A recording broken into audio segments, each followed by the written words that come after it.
Resting in the center of a massive forest was the last city that remained in the ruins of a long-destroyed kingdom. For the few months before this story, groups of adventurers had been setting out on expeditions to fight back against the monsters that were lurking in the overgrown landscape, in the hopes of acquiring a vast quantity of gold and cool magic items, and also to make the world a safer place and other boring stuff like that. On the day where this story began, there was a small band of heroes who had gathered inside of Frilomir's tavern to plan their next expedition outside of the city. We should go through the West Gate and continue traveling until we find something interesting. What about all of the major threats to Berkton right now? Shouldn't we deal with that? What other things could possibly be more important than exploring to the west? We've never been there before, and think of the magnificent tales people could tell of the Purple Cloak and his grand exploration to the unknown western sector of the forest. What about the Hobgoblin army to the north that destroyed our entire army and almost wiped out the entire city a few months ago? Or what about maybe the evil wizard temple to the east? Isn't there also a massive temple and an army of lizard folk to the south that keep stealing our crops? Fair enough, however, you're not thinking about the fact that there could be a giant secret threat to the west that we don't know about. Also, I'll invite Marnos to the adventure. That should be fun too. The rest of the heroes quickly agreed, and then went to find the newest member of the group before heading out on the adventure.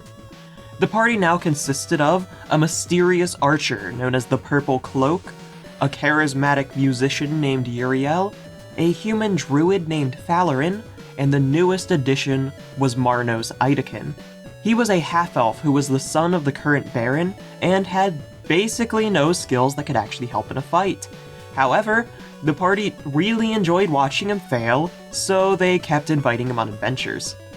The party all gathered together and headed out towards the west, where eventually they entered a dark marshland. After another bit of travel, the party came across a blood-red flower, sitting in the center of a small clearing. Without any hesitation, the Purple Cloak walked up towards it. "What are you doing?"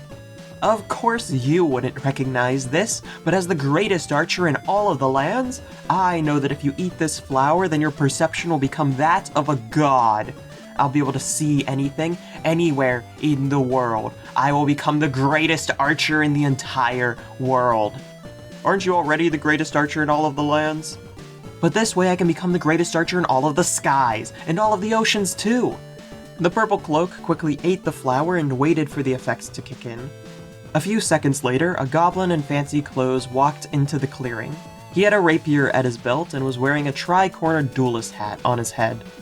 The party immediately recognized him as Falvoris, a goblin NPC that they'd fought and failed to kill a bunch of times in a row, and eventually they just kind of became friends. "Where'd the flower go? I needed that." "Well, I ate it, of course." "Can you please explain to me why exactly you'd go and do something so incredibly stupid?" I wanted to get better perception, though I may have been slightly incorrect in my belief as to what this did."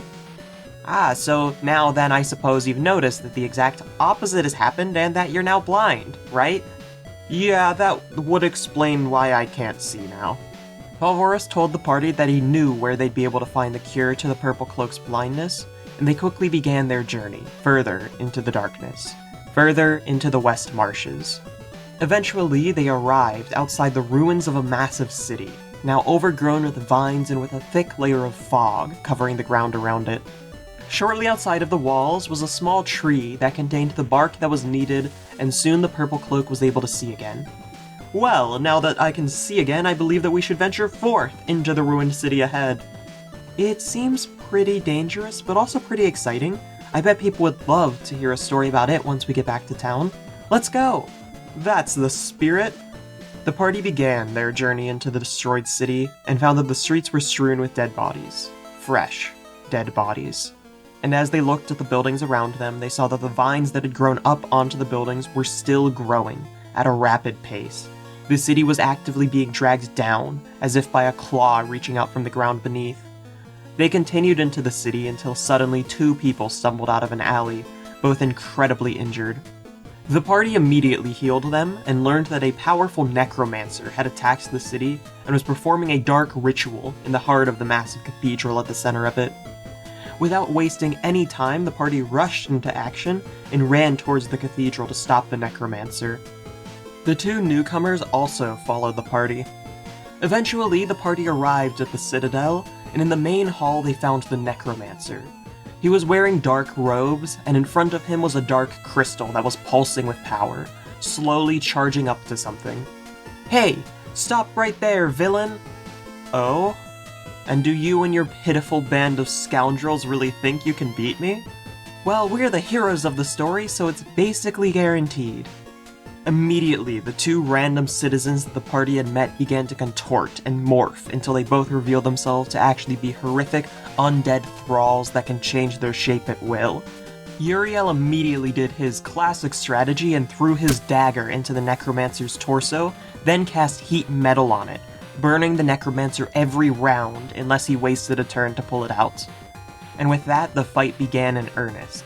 Bit by bit, the party wore down the enemies until both of the undead soldiers were dead. But in that moment, the necromancer prepared to cast the spell he'd been preparing before the party got there. "Don't worry, I've got him!"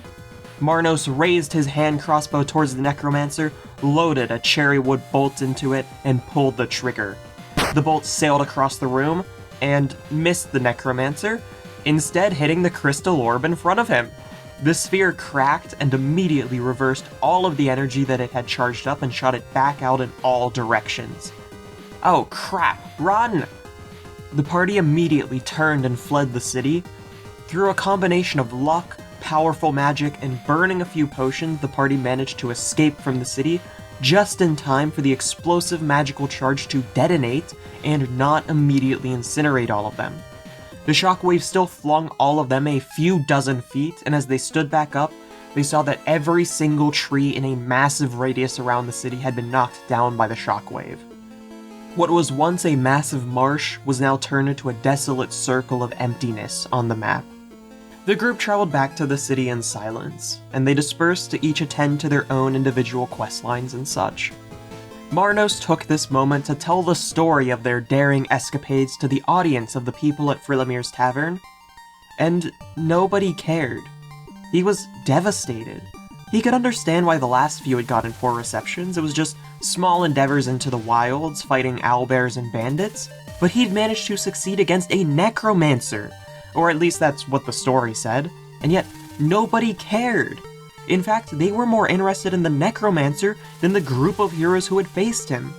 That's when Marnos had an idea. Maybe, if they didn't care about the heroes, if they were never remembered, then maybe he could try being the villain of the story.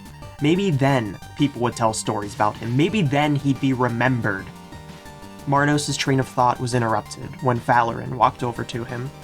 "Hey Marnos, we just found this magic merchant out in the plains who has this weird deck of cards that gives you magical effects when you draw it. Wanna come try your luck?" Marnos readily accepted the offer, but sadly that's gonna have to wait until the next episode. So don't forget to subscribe so that when that gets uploaded you won't miss it.